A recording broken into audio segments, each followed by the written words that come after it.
Hi, it's Cal here. It's time to review the new Linkin Park LP, From Zero. This is the 8th studio album from Linkin Park, breaking out in the early 2000s with iconic releases like Hybrid Theory and Meteora.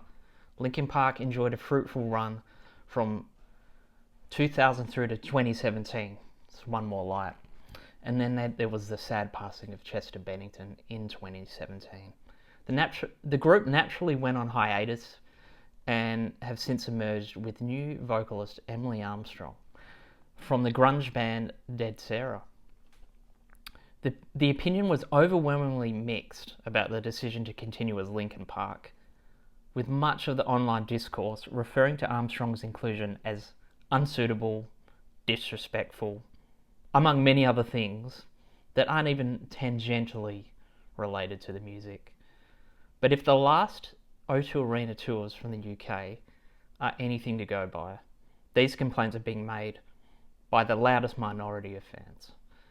Because a lot of the initial reactions from fans has been positive and encouraging.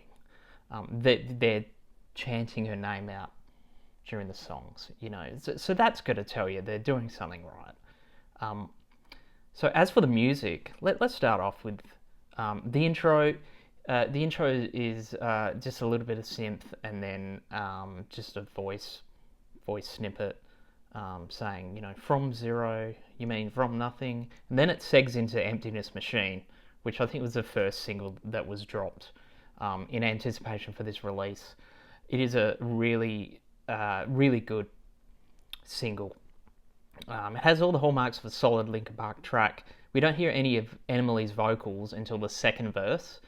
So it starts off with Shinoda doing the verse and then the chorus. But she elevates the track with a really powerful performance. Next we've got Cut the Bridge.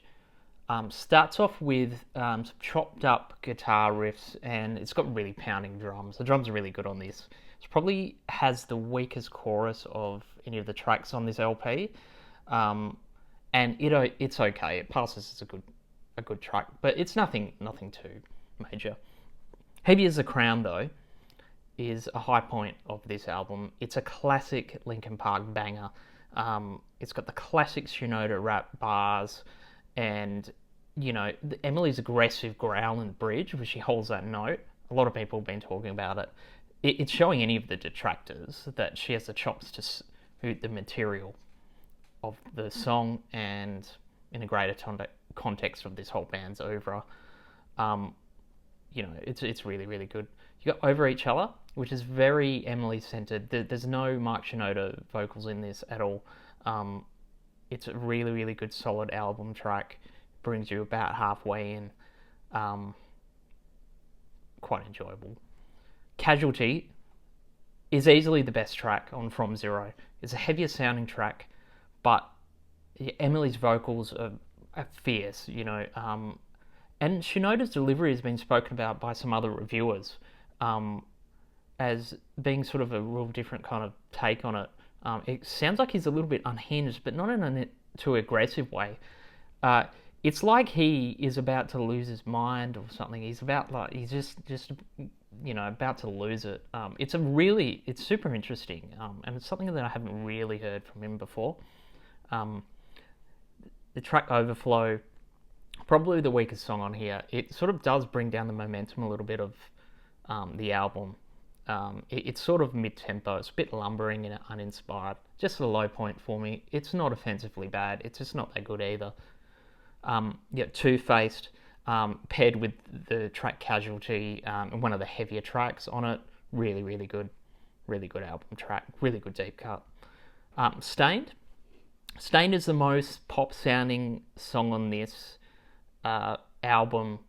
It has a really catchy, infectious chorus. It's a real high point of this album, I believe, and it is reminiscent of the last album where they were going in a more pop-centric way, becoming more accessible, which, for better or for worse, I think was quite interesting on the last album as well.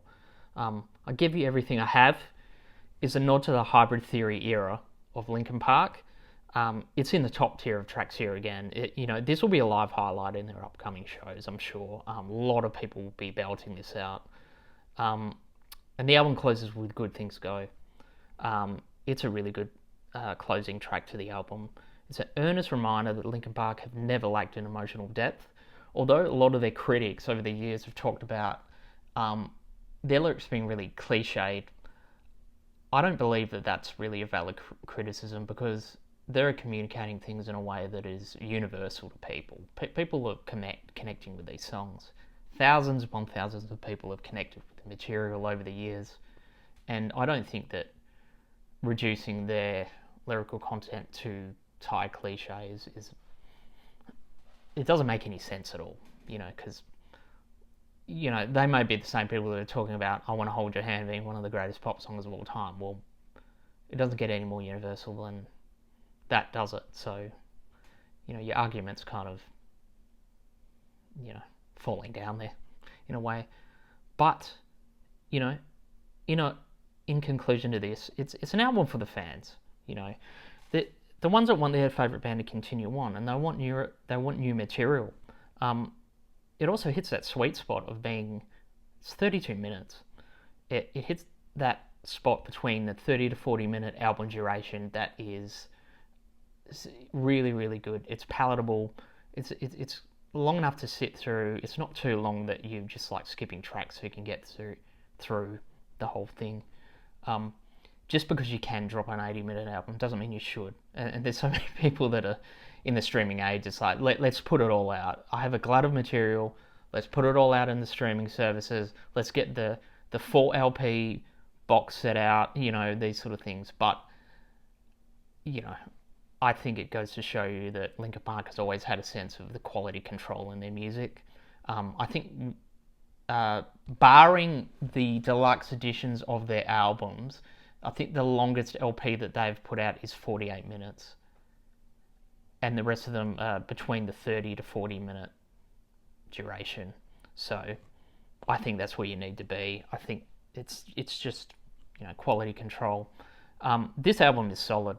I mean, it's not for me. I've never been a huge Linkin Park fan. But for what it is, if you're even a little curious about it, but you're reluctant to dip into the new LP, just dive in. I think listening to this will bring you back into the fold, and it's like checking in on an old friend. If you're a Linkin Park fan, definitely check out From Zero. I give this a solid 7 out of 10. Until next time, I hope you're well. And yeah, Linkin Park From Zero, check it out.